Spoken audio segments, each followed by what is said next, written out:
Welcome to the deep dive.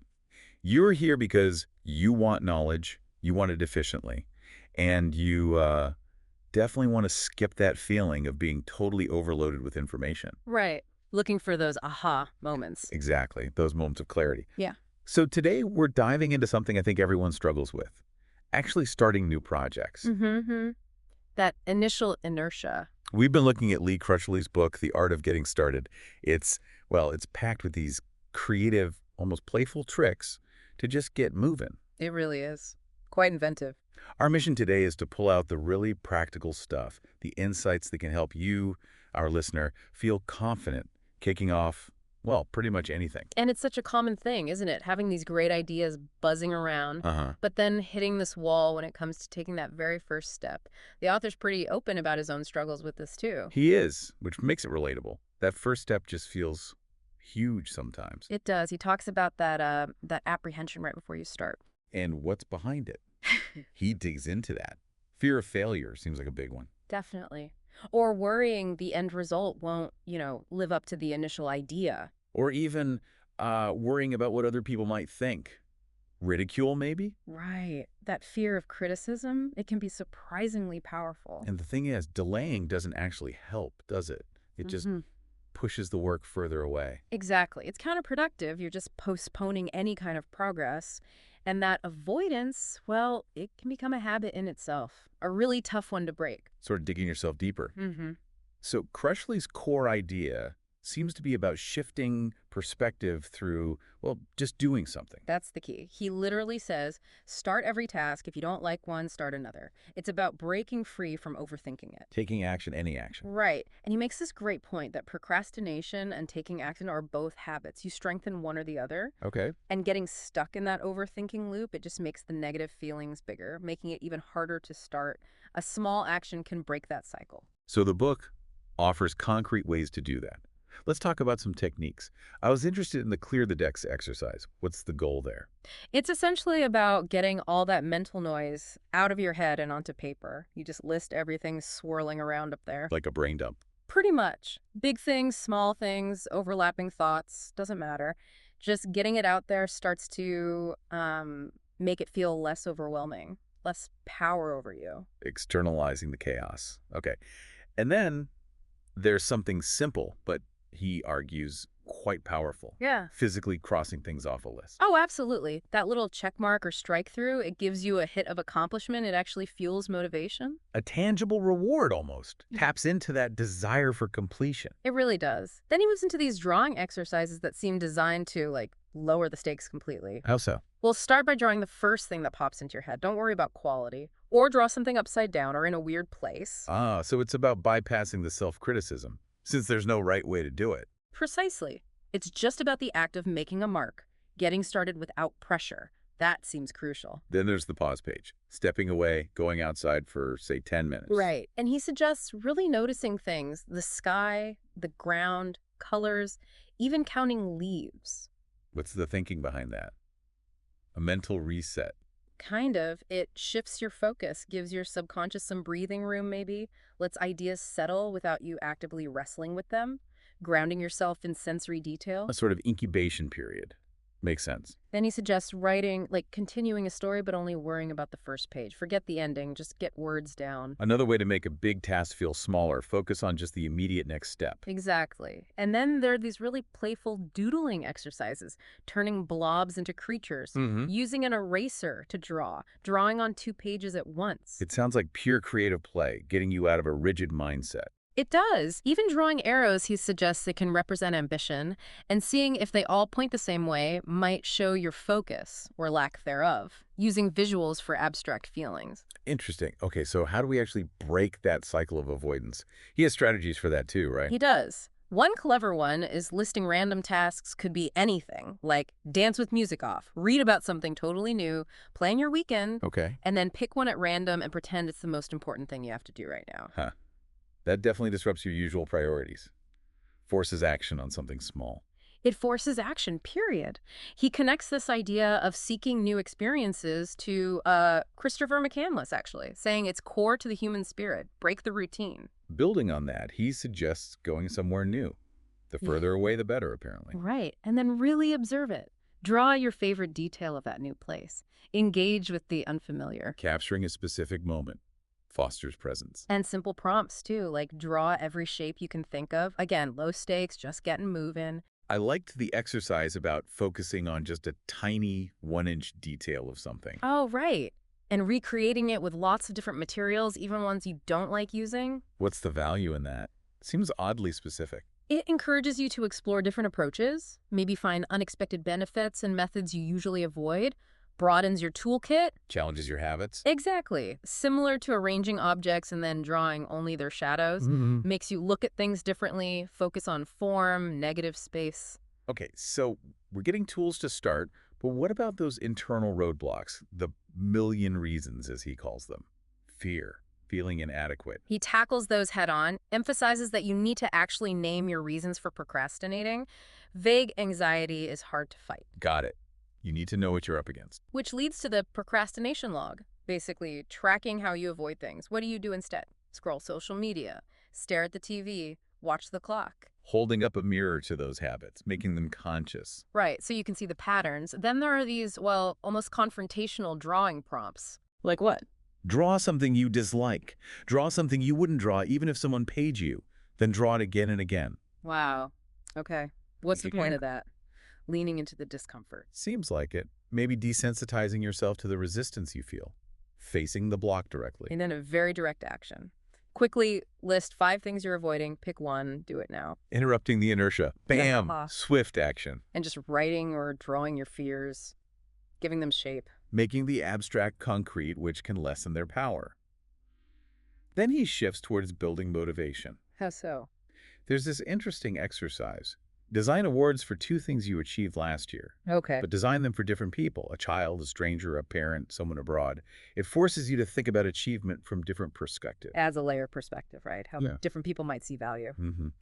And then ask those imaginary recipients 5 big questions about life, future, past, happiness, advice. Seeking wisdom from unexpected angles. Widening your view. He also has this fun one. Invent a tool that solves all your problems. Draw it, describe it, name it. Pure imagination, letting your creativity run wild on solutions. It is. Then a quote from Zig Ziglar about motivation needing daily effort, like tending to a relationship. It's not a one-time thing. You have to keep feeding it. You do. And then another pause page idea. Focus on something messy that needs organizing and draw it in detail. Capture the chaos. Confronting the mess visually before tackling it physically. Maybe. It's an unusual approach. Yeah. Then he suggests changing where you work. Taking tasks on the road? Kind of. Do the next 4 tasks in 4 different places outside your usual space and collect a souvenir from each place. And use the souvenir. How? As the starting point for a picture. Connects the experience to the creative act. Novelty can break stagnation. Changing the environment changes the mindset. Okay. He also suggests identifying, say, 3 themes in your own work. Could be travel, art, food, whatever, and making them big and colorful. Like acknowledging and amplifying your core interests. Exactly. Recognizing your own patterns. Then there's a Spanish proverb. Something about tomorrow being the busiest day. Ah, the classic, I'll do it tomorrow. Right. He says, stop saying that. Only today exists. Draw the word today over and over.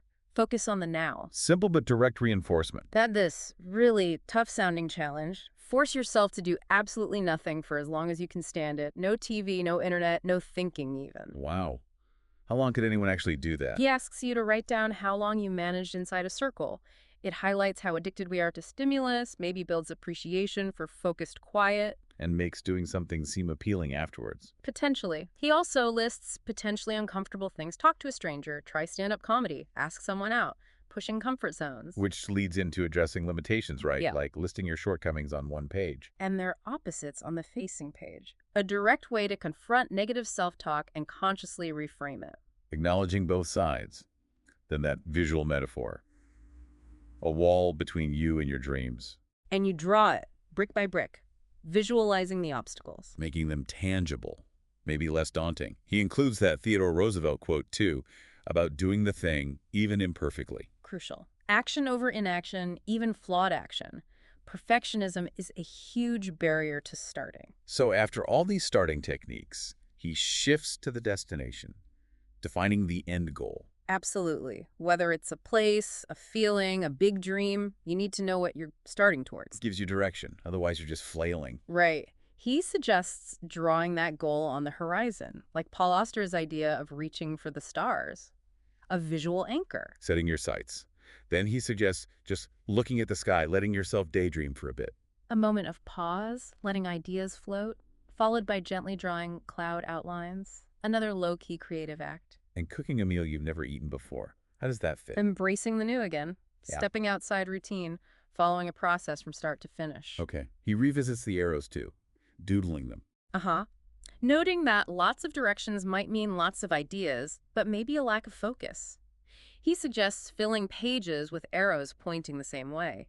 Feel the focus. A physical representation of intention. Then the mind map, starting with the word start and just branching out with everything related, great for exploring connections. And imagining your favorite TV character. What's their favorite food, favorite place? Just a playful way to shift perspective. Think outside your own box for a moment. And planning a party to celebrate a future achievement. Designing the invitation now. Strong visualization, making the future success feel more tangible, more motivating. I really like the visual, and he includes the straight line we think progress looks like. Versus the messy, looping, up and down reality with all the emotions sketched in. Right. It normalizes the struggle. It's not supposed to be easy or linear. Such a key reminder. Progress is messy. And he wraps that section with a quote. You're the author of your own story. Empowering stuff. The final section seems focused on reflection, looking back and looking forward. Like telling your life story, just spilling it out. No worries about order or spelling. Capturing the essence. And that creative writing prompt. Grab 2 random books, pick a random sentence from each. And use them as the first and last sentence of a new short story. Sparks unexpected ideas. He also has you draw your past, your future, your current and future business cards. Visualizing the journey, the desired destination. Finding a picture in a magazine that represents you and your goals, sticking it in the book.